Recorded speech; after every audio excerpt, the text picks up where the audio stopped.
ભરતીના તમામ ઉમેદવારોની મોટી જીત છે। આજે તમને બધી માહિતી આપીશું અને મિત્રો એક વિડીયો આવવાનો છે, લાઈવ વિડીયો એ તો આવશે જ, પરંતુ અત્યારે તમને હાલમાં એક અપડેટ છે કે તે વિડીયોનો નાનો એવો પાર્ટ છે, આજે તમને અત્યારે જણાવી દઈએ। તો જો હજુ સુધી તમે આપણી ચેનલ સબસ્ક્રાઈબ ના કરી તો સ્ટાફ નર્સ ભરતીની અથવા ગુજરાતમાં આવનારી તમામ સરકારી ભરતીની અપડેટ માટે ચેનલ સબસ્ક્રાઈબ કરી લેજો। અને સ્ટાફ નર્સ ભરતીની મિત્રો નવી ભરતીની જાહેરાત છે, એક યુનિવર્સિટી દ્વારા મિત્રો 733 પદ ઉપર ભરતીની જાહેરાત કરેલી છે, જેના ઉપર એક ફૂલ ડિટેલનો વિડીયો આવી ગયો છે। એ વિડીયોને મિત્રો આપણે આ ચેનલના પર અપલોડ કરેલો છે અને આ વિડીયોના ડિસ્ક્રિપ્શનમાં તે વિડીયોની લિંક મૂકી દઈશું અથવા મિત્રો કોમેન્ટ બોક્સમાં તે વિડીયોની લિંક પિન કરી દઈશું, તો ત્યાંથી ખાસ કરી વિડીયો જોઈ લેજો, જેથી કરી મિત્રો તમને આ ભરતીમાં જો તમારું સિલેક્શન ના થઈ શકે તો મિત્રો તે 733 પદ ઉપર જે પણ ભરતી છે તેમાં તમે સિલેક્શન પામી શકો।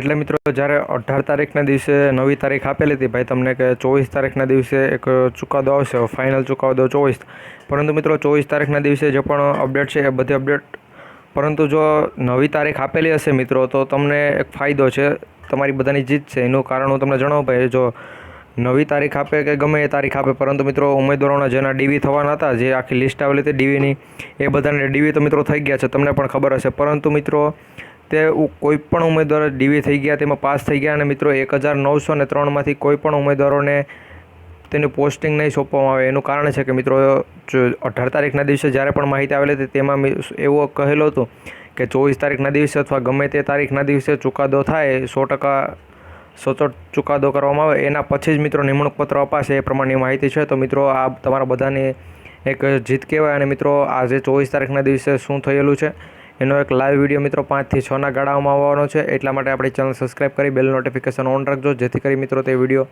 આવે તો અમે તમારા સુધી 100% સચોટ માહિતી પહોંચાડતા રહીએ। એટલે આપણી આ ચેનલને સબસ્ક્રાઈબ કરી આ વિડીયોને લાઇક કરી દેજો, જેથી કરી મિત્રો આ વિડીયોને સંબંધિત બીજા આવા વિડીયો આવે તો એ પણ તમારા સુધી તમારા યુટ્યુબ ચેનલના પેજ પર સૌથી પહેલાં તમને બતાવે અને તમે તે મિત્રો 5 થી 6ના ગાળામાં જે વિડીયો આવવાનો છે એ જોઈ શકો। અને મિત્રો હવે ABCD ગોઠવણ દ્વારા જે પણ ઉમેદવારોના ડીવી કરાવેલું છે બધું થઈ ગયું છે, પરંતુ એ એક પણ ઉમેદવારને નિમણૂક પત્ર સોંપવામાં આવશે નહીં, કારણ કે જ્યારે ચુકાદો એક કરેલો હતો તેમાં જણાવેલું હતું કે ચુકાદો ફાઇનલ ચુકાદો નહીં આવે ત્યાં સુધી કોઈને પણ નિમણૂક પત્ર આપવામાં આવશે નહીં।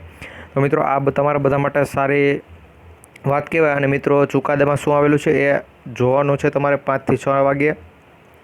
ચેનલ સબસ્ક્રાઈબ કરવાનું ભૂલાય નહીં અને વિડીયો સારો લાગ્યો તો લાઇક કરજો, ચેનલ પર નવા હોય તો સબસ્ક્રાઈબ કરી લેજો। મળીશું નવા વિડીયોમાં। જય હિન્દ, જય ભારત।